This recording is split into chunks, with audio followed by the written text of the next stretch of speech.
Assalamualaikum warahmatullahi wabarakatuh.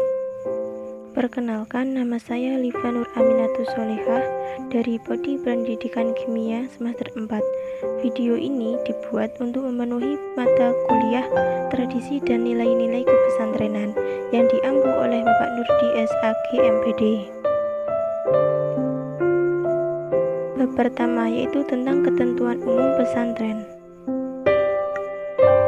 Pasal 1. Dalam undang-undang ini yang dimaksud dengan pondok pesantren, dayah, surau, manuasah atau sebutan lain yang selanjutnya disebut pesantren adalah lembaga yang berbasis masyarakat dan didirikan oleh perseorangan, yayasan, organisasi masyarakat Islam atau masyarakat yang menanamkan keimanan dan ketakwaan kepada Allah SWT, menyemaikan akhlak mulia serta memegang teguh ajaran Islam rahmatan lil alamin yang tercermin dari sikap rendah hati, toleran, keseimbangan, moderat, dan nilai luhur bangsa Indonesia lainnya melalui pendidikan, dakwah Islam, keteladanan, dan pemberdayaan masyarakat dalam kerangka negara kesatuan Republik Indonesia. Yang kedua, pendidikan pesantren adalah pendidikan yang diselenggarakan oleh pesantren dan berada di lingkungan pesantren dengan mengembangkan kurikulum sesuai dengan kekhasan pesantren dengan berbasis kitab kuning atau dirasa Islamiyah dengan pola pendidikan mu'alimin. Yang ketiga, kitab kuning adalah kitab keislaman berbahasa Arab atau kitab keislaman berbahasa lainnya yang menjadikan rujukan tradisi keilmuan Islam di pesantren. Yang keempat, dirasa Islamiyah dengan pola pendidikan mu'alimin adalah kumpulan kajian tentang ilmu agama Islam yang terstruktur, sistematis, dan terorganisasi. Yang kelima, pendidikan mu'adalah adalah pendidikan pesantren yang diselenggarakan pada jalur pendidikan formal dengan mengembangkan kurikulum sesuai dengan kekhasan pesantren dengan basis kitab kuning atau dirasa Islamiyah dengan pola pendidikan mu'alimin secara berjenjang dan terstruktur. Yang keenam, pendidikan diniyah formal adalah pendidikan pesantren yang diselenggarakan pada jalur pendidikan formal sesuai dengan kekhasan pesantren yang berbasis kitab kuning secara berjenjang dan terstruktur. Yang ketujuh, Ma'had Ali adalah pendidikan pesantren berjenjang pendidikan tinggi yang diselenggarakan oleh pesantren dan berada di lingkungan pesantren dengan mengembangkan kajian keislaman sesuai dengan kekhasan pesantren yang berbasis kitab kuning secara berjenjang dan terstruktur. Yang kedelapan, santri adalah peserta didik yang menempuh pendidikan dan mendalami ilmu agama Islam di pesantren. Yang kesembilan, kiai, Tuan Guru, Andre Gurata, Iniya, Syekh, Ajengan, Buya, Nyai, atau sebutan lain yang selanjutnya disebut kiai adalah seorang pendidik yang memiliki kompetensi ilmu agama Islam yang berperan sebagai figur teladan atau pengasuh pesantren.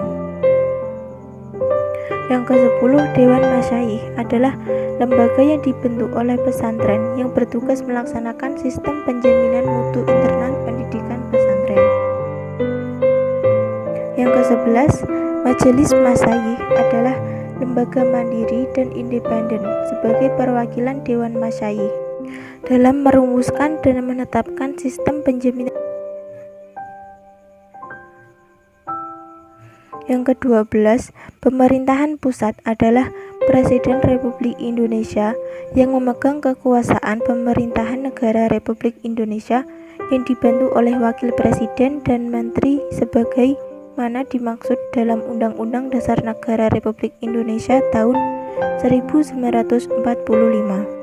Yang ke-12, pemerintahan daerah adalah Kepala Daerah sebagai unsur penyelenggara pemerintahan daerah otonomi, memimpin pelaksanaan urusan pemerintahan otonomi sebagai kewenangan daerah otonomi. Yang ke-14, menteri adalah menteri yang menyelenggarakan urusan pemerintahan di bidang agama. Kedua adalah menjelaskan tentang asas, tujuan, dan ruang lingkup pesantren. Pasal 2. Penyelenggaraan pesantren berasaskan ketuhanan yang Maha Esa, kebangsaan, kemandirian, kebudayaan, kemaslahatan, multikultural, profesional, akuntabilitas berkelanjutan, dan Pasal 3. Pesantren diselenggarakan dengan tujuan yang pertama, membentuk individu yang unggul di berbagai bidang yang memahami dan mengamalkan nilai agamanya, atau menjadi ahli ilmu agama yang beriman, bertakwa, berakhlak mulia, berilmu, mandiri, tolong-menolong, seimbang, dan moderat, atau mampu mempertimbangkan pihak lain. Tujuan yang kedua yaitu membentuk pemahaman agama dan keberagaman yang moderat dan cinta tanah air, serta membentuk perilaku yang mendorong terciptanya kerukunan hidup beragama. Dan yang ketiga yaitu meningkatkan kualitas hidup masyarakat dan berdaya dalam memenuhi kebutuhan pendidikan warga negara dan kesejahteraan sosial masyarakat.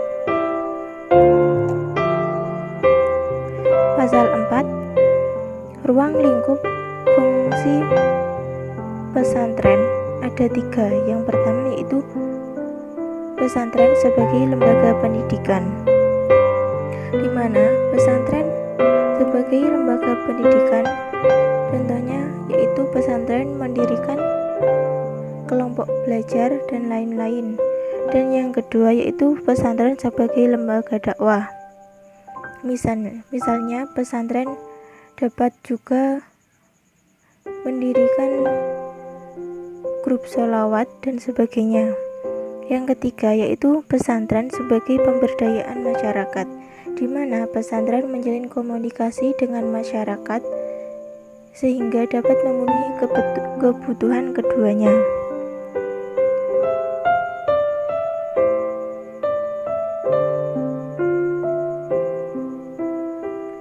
Terima kasih, mungkin itu saja yang dapat saya sampaikan. Kurang lebihnya saya mohon maaf apabila ada salah kata. Saya akhiri. Wassalamualaikum